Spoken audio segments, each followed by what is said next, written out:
In the Plex, How Google Thinks, Works, and Shapes Our Lives, by Steven Levy. Picture this. It's Halloween 1998, and you're a journalist heading to meet the founders of a mysterious new startup everyone's buzzing about. They've supposedly built a search engine that actually works. You pull up to this unremarkable building in Mountain View, California, and walk into complete, beautiful chaos. There's this massive room with half-empty cubicles and brightly colored exercise balls rolling everywhere. But here's the kicker. Everyone's dressed up for Halloween. A woman walks you over to meet the two young guys who started the whole thing. One's dressed as a Viking, complete with a furry vest and this ridiculous helmet with long antlers. The other? He's wearing a full-body cow costume, giant rubber udders and all. And there you are, sitting in a small conference room while the Viking and the cow explain, with completely straight faces, the mathematical principles behind technology that's about to transform everything. That bizarre, brilliant moment captures everything you need to know about the company we now call Google. The journalist who saw it all, Steven Levy, spent over a decade inside the company documenting its wild journey. His book, In the Plex, isn't just another business story. It's about how our modern world got built, and the unusual minds that built it. Steven Levy is one of the most respected tech writers around, and Google gave him access no other journalist ever got. He sat in on top-secret product meetings.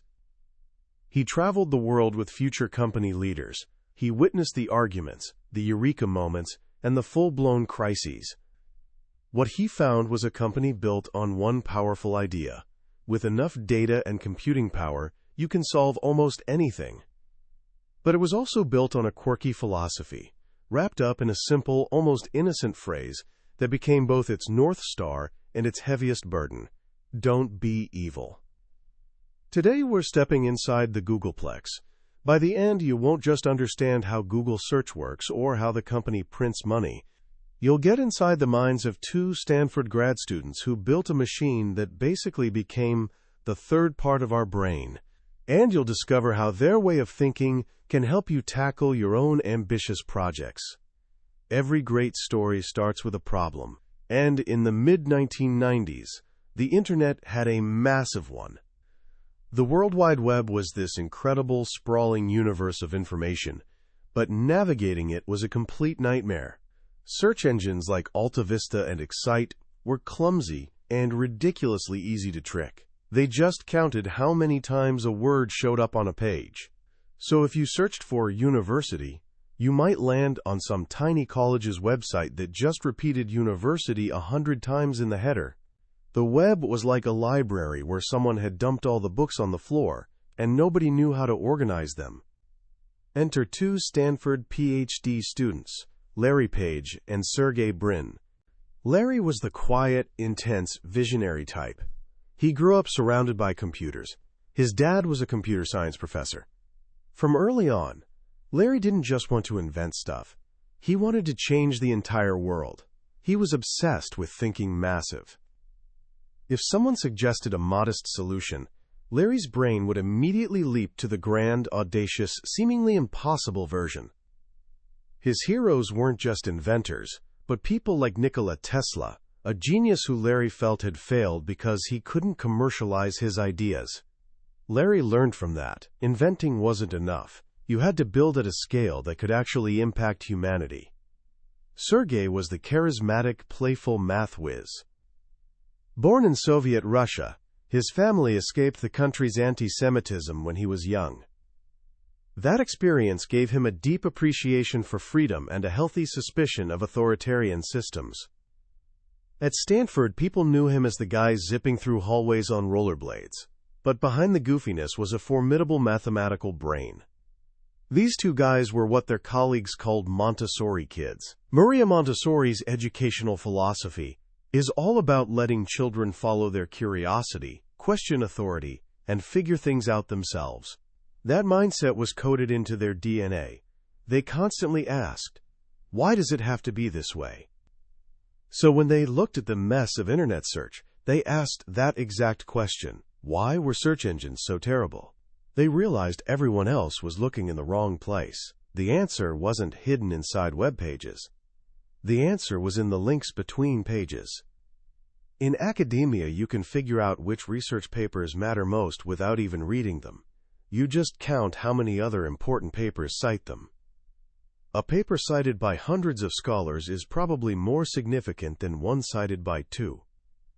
Larry had this flash of insight. What if the entire World Wide Web worked the same way? Every time one website linked to another, it was like casting a vote. Like a citation, a link from a major site like the New York Times carried more weight than one from some random personal blog. This idea, which they called PageRank, was their breakthrough. They weren't just counting words. They were measuring the collective wisdom of the entire web. The web itself was revealing what mattered. They called their research project Backrub, and it ran on a chaotic collection of cheap, mismatched computers crammed into Larry's dorm room. They begged and borrowed equipment, embarking on what seemed like an insane mission, downloading the entire web and mapping its link structure. People told them it was impossible. But Larry and Sergey just did the math and realized it was possible. Just incredibly, incredibly hard. Their little search engine was shockingly good. It felt like actual magic. While other search engines dumped random junk on you, Backrub delivered the right answer immediately. They tried selling the technology, but nobody wanted it. In one legendary meeting, the CEO of Excite, a top search company at the time, told them their product was too good. He explained his business model relied on people staying on his site. Stickiness, they called it. If a search engine gave people the perfect answer instantly, they'd leave. He wanted his search to be about 80% as good as competitors, not light years ahead. That moment crystallized things for Larry and Sergey. They had to build their own company. They couldn't trust anyone else with their creation. They renamed the project Google, a playful misspelling of Google, the mathematical term for a 1 followed by 100 zeros. The name reflected how big they wanted to think. In 1998, an investor named Andy Bechtolsheim wrote them a $100,000 check made out to Google Inc. Before the company even officially existed, they couldn't cash it for weeks. Google was born. For the first few years, Google was a tiny, scrappy startup running on pure adrenaline and idealism. They moved from a garage to an office above a bike shop. The desks were literally wooden doors laid across sawhorses. The culture formed in those early days. It was a place for engineers, built by engineers. Rule number 1, focus on the user, and everything else follows. And there was another rule that would soon become their official motto. The story goes that in a meeting about defining company values, a brilliant but humble engineer named Paul Buchheit got tired of corporate jargon. He wanted something that would make people slightly uncomfortable but felt genuinely true. So he tossed out a phrase, "Don't be evil." It wasn't meant as marketing. It was a command, an internal reminder for engineers that they had moral responsibilities. In a world where other companies tricked users and compromised values for quick cash, Google would be different. Another engineer, Amit Patel, started scribbling the phrase on whiteboards all over the office. It became the company's soul. But idealism doesn't pay the server bills. By the early 2000s, Google had the world's best search engine, but a serious problem. They weren't making real money. Investors were getting antsy. At the time, online advertising meant annoying, flashing banner ads. Google's founders hated them. They believed ads, done right, could be as useful as search results themselves. The breakthrough didn't come from them, but from a competitor called GoTo, which had two brilliant ideas. First, instead of charging advertisers for how many people saw an ad, they charged only when someone actually clicked. Pay-per-click. Second, they sold keywords in an auction. If you wanted your ad showing up for flowers, you had to outbid other florists. Google saw the power but decided to make it better, to make it googly. They brought in a quiet, brilliant mathematician named Eric Veach to design their new system, AdWords. Veach, along with a young product manager named Salar Kamangar, created pure genius. It was an auction, yes, but the highest bidder didn't automatically win. The winner was determined by combining their bid with something they called a, quote, a quality score. Here's how it works. Imagine 3 companies bidding for hand lotion. Alice sells artisanal high-quality lotion and bids 10 cents. Juan runs a big drugstore and bids 15 cents. Ted has a travel site and bids 50 cents, just hoping to get eyeballs. In a normal auction, Ted wins. But in Google's auction, Ted probably loses. Google's system predicts people searching for hand lotion are unlikely to click a travel ad. So Ted gets a terrible quality score. Alice, meanwhile, sells exactly what users want. Her ad is highly relevant. She gets a great quality score. Even though she bid less, her high quality multiplies her bid, and she could easily grab the top spot while paying less than everyone else. This was AdWords magic. It created a virtuous cycle. Advertisers got rewarded for creating relevant, useful ads.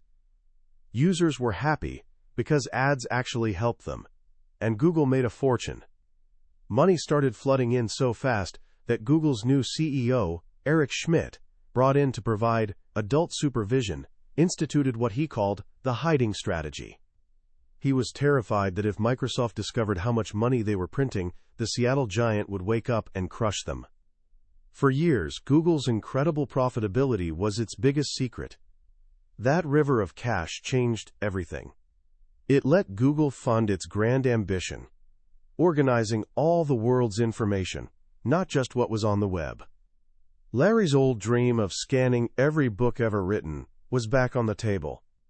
In a top-secret project codenamed Ocean, Google started building revolutionary scanners and cutting deals with the world's biggest libraries: Michigan, Stanford, Harvard, Oxford. The plan was audacious. Create a digital card catalog for all human knowledge contained in books. The publishing industry was horrified. They saw massive copyright infringement and sued. The battle over Google Books dragged on for years, becoming a symbol of the clash between the old world of physical information and the new digital frontier. While the book project stirred controversy, Paul Buchheit, the same engineer who coined "Don't Be Evil," used his 20% time Google's famous policy letting engineers spend 1 day a week on personal projects to build a web-based email service. He had one core idea that seemed crazy: give users 1 gigabyte of storage. When other services offered just a few megabytes, forcing constant deletions, this was revolutionary. His project, which became Gmail, was built on the philosophy, never delete another email. But Gmail introduced another radical idea. To pay for all that storage, it would place ads next to emails, targeted to message content. If you emailed a friend about hiking, you might see an ad for hiking boots. The public outcry was immediate. People felt it was creepy, a shocking privacy invasion. It was Google's first major collision with the public over the very data that made its services so powerful. All these new products, books, Gmail, and dozens of others, ran on Google's secret weapon, its massive global network of data centers. This was Google's cloud. While other companies bought expensive, high-end servers, Google built its own using cheap, commodity parts. They knew some would fail, so they designed brilliant software that could instantly route around failures. A Google data center wasn't a collection of individual computers. It was designed to act as one single planet-sized computer. They built these massive, billion-dollar facilities in secret, in places like a small Oregon town, hiding behind shell corporations to get the best deals on land and power. This infrastructure was Google's true, uncopyable advantage. It let them do things at a scale and cost nobody else could match. With this power, Google's ambitions exploded. The company that started as a search engine was now moving into every corner of the digital world. They bought a tiny startup called Android, founded by robotics enthusiast Andy Rubin. His vision: create a free, open-source operating system for mobile phones to compete with Microsoft. At Google, this became a Trojan horse for Google services. it directly challenged established mobile players. That move put Google on a collision course with one of its closest allies, Apple.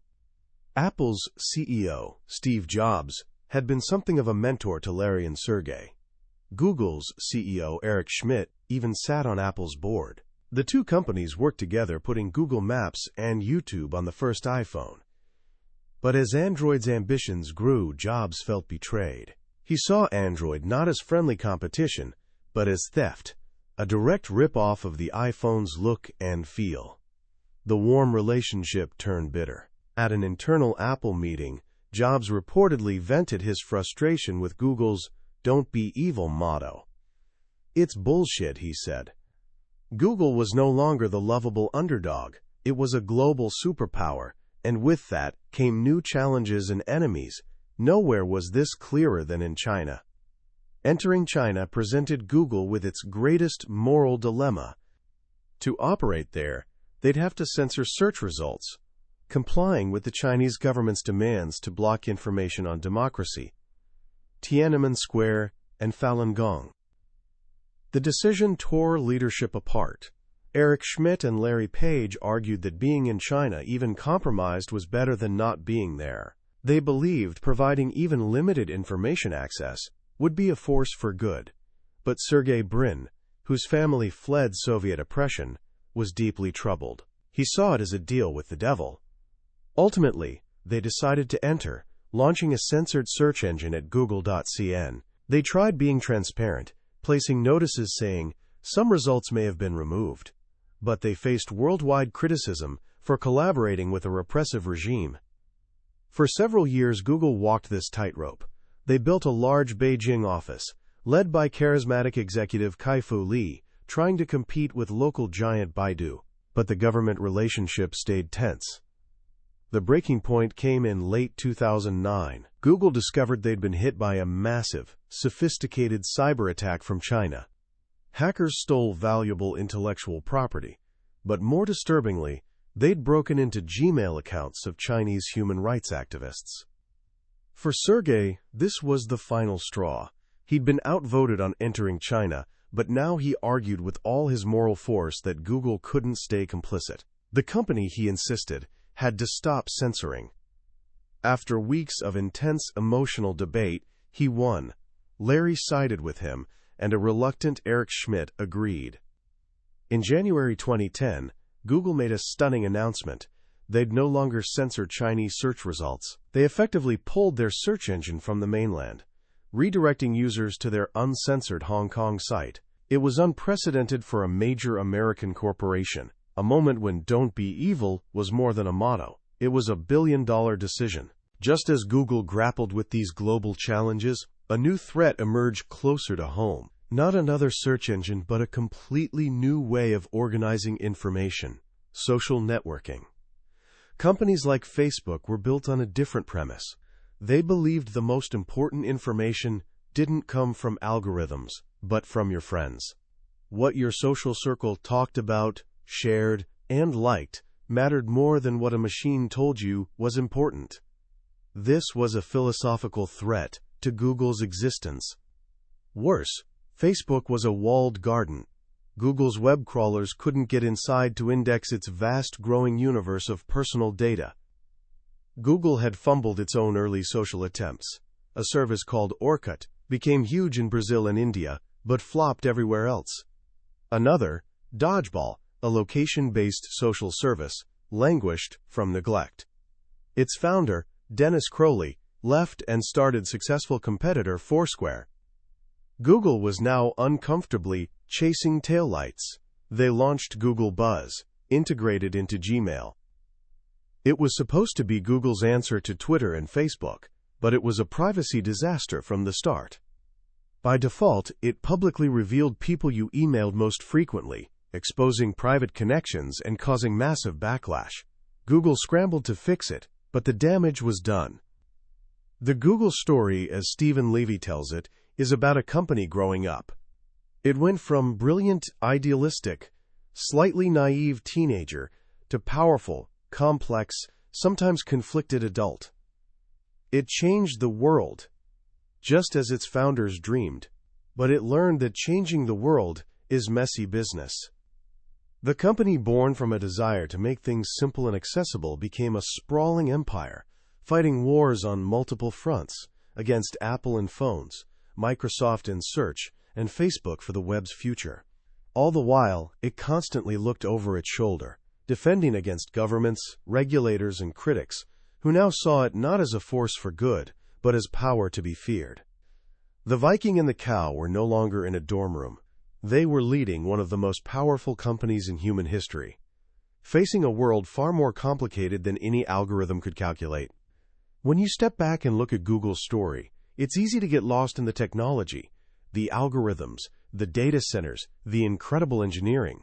But what Steven Levy reveals so powerfully and in the Plex is that Google's real secret isn't technical, it's psychological. It's a story about a specific way of thinking. The Montessori kid mindset Larry and Sergey brought to every problem, relentless questioning of why things are the way they are, and healthy disregard for the word impossible. When everyone else tried making search 10% better, they asked what it would take to make it 10 times better. That question forced them to throw out old assumptions and invent something entirely new. This is, I think, the book's most powerful lesson. So often, we limit our own ambitions by perceived constraints around us. We accept the way things are because that's how they've always been. Google's story testifies to the power of starting from first principles, using logic and data, not just to improve, but to reinvent. But it's also a cautionary tale.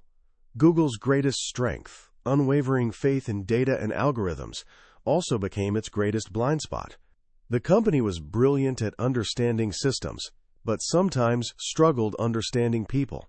Privacy controversies around Gmail, Buzz, and Street View all stemmed from the same place, failing to appreciate the emotional, human context of the data they handled. They saw information as bits and bytes to organize, not as the delicate fabric of people's lives. And their motto, "Don't be evil," which started as such a pure internal guide for engineers, became a public relations trap. It set a standard no company, especially one of Google's size and complexity, could perfectly live up to. As the company grew, the world learned that evil is much harder to define than a simple algorithm. Is it evil to censor search in China if it gives a billion people access to slightly more information? Is showing someone a useful ad a privacy invasion? These aren't engineering problems. They're deeply human ones. So what can we take from this incredible story? Here are a few simple ideas. First, cultivate a healthy disregard for the impossible. Next time you face a big challenge, don't just ask how you can improve the current solution. Ask what a solution would look like starting from scratch, with no constraints. You might be surprised where that question leads. Second, fall in love with the problem, not your solution. Google succeeded because its founders obsessed over the problem of information access. They willingly threw out their own ideas and started over if data showed a better way. Stay flexible, stay curious, and be willing to be proven wrong. And third, find your own "don't be evil." It doesn't need to be a corporate motto. It can be personal. What's the one principle you won't compromise? In a world constantly pushing and pulling you in different directions, having a clear moral compass is the most powerful tool you can have. It guides you when data isn't enough. We've explored Google's grand saga today, from idealistic birth to complicated adulthood. But Steven Levy's book is packed with so many more incredible stories and insights we couldn't possibly cover. A summary gives you a bird's-eye view of the landscape, but reading the book is like exploring it on foot, discovering hidden paths and unexpected vistas yourself. If today's journey sparked your curiosity about the minds that built our digital world, I can't recommend In the Plex enough. It's more than a business book. It's a manual for thinking big and a profound look at the responsibility that comes with changing the world. You'll find a link in the description below. And if you found this story valuable, helping you understand our world a little better, please consider subscribing. We explore the minds of the world's greatest thinkers every week, and I'd be honored to have you join us for the next one. Let's keep learning and growing together.